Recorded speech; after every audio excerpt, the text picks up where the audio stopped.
Howdy. Well, what you're looking at right now is my collection of pre-Colt flintlock and caplock pistols of one kind or another. On the outside, this is a brace of flintlock coach guns, you might say, that would be found in the sash of a highwayman or a pirate, or perhaps an 18th century gentleman. Incidentally, I wanted to show something. The parts of a flintlock here. This is called the cock. This is called the frizzen, sometimes called the hammer. And this is the flint. Now, the problem with this is if you have it loaded and ready to go and sitting in your pocket or your sash and it falls out, there's always the possibility of the cock hitting the frizzen, striking the flint, and creating a spark. So this is the 18th century equivalent of a safety. You put a piece of leather over the frizzen so that even if the cock hits it, it's just going to go mush. It's not going to go crack and then kaboom. So I only have a few of these, but I'm looking around to get more. This you folks have seen before. This is my modern flintlock or cap and ball target pistol that I've been working on. I've got it working now, but I haven't taken it out to the range yet. It's been too damn cold. This is my, first of all, this is actually a kit gun. I'm trying to build it, but some of the parts are missing. I'm working on it still. It's a pepper box. Pepper box was the pre-revolver revolver. Instead of revolving a cylinder in front of the barrel, this revolved barrels. And the barrels were usually smoothbore and not very, it didn't even have a sight, so it's not very accurate. This is what was called a belly gun, and that's about all it was good for. This is my Josiah Ells Revolver, and it's 1854, so it's not before Colt. It's sort of contemporary with him. But this was made probably in Utah. Ells was a Mormon, I discovered, and most information I could find on him was in the archives of the genealogical archives of the Mormon Church. And I know 625 like this were made. And so this is something of a rarity. These two, well, I got this one at a gun auction about a year ago. And it's a double-barreled, well, this is more like a muff gun. What a young lady would carry in her muff or purse, but usually muff. And in the event of absolute need, she'd pull this out. As you can see, it's not in the best of shape, and one of the hammers is that one. Does not work right. The left one works, the right one does not.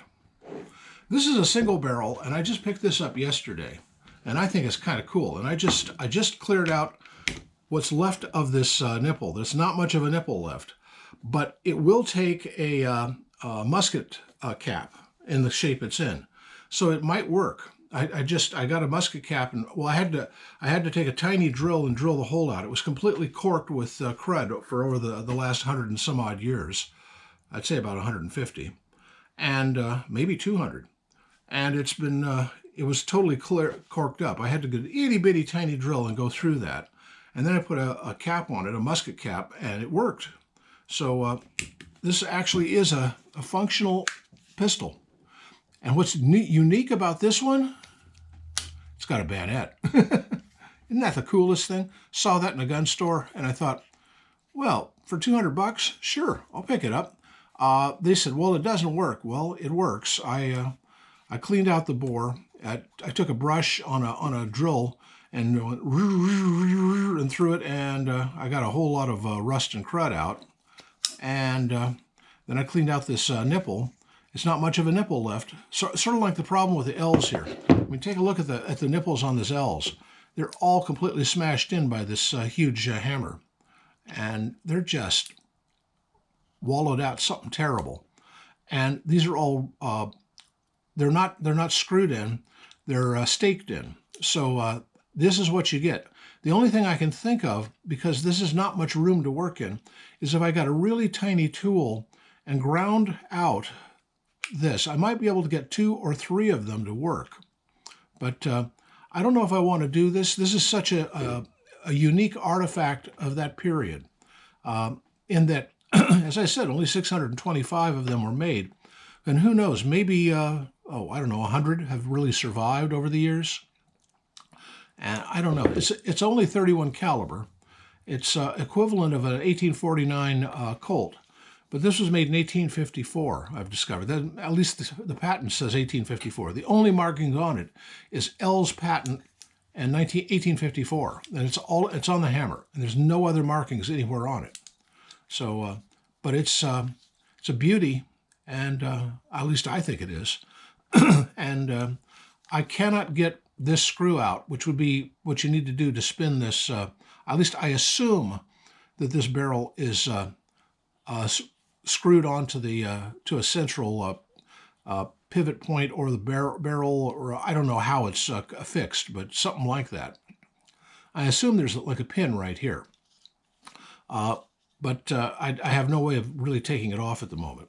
I've thought of maybe take off the grips and then just toss this into a bucket of solvent for a while, and then do the old heat and carefully work the screw. And this screw has seen much better days. It took me a while to find any screwdriver that would actually fit that. I had to grind on the screwdriver a bit, but I'll work on it, and I'll get it one of these days. But this is my collection of, as I said, pre-Colt, other than one revolver, well, two revolvers really, cap and ball and or flintlock pistols. And I think it's a pretty representative collection of old and new in the genre, as it were. Let me know what you think.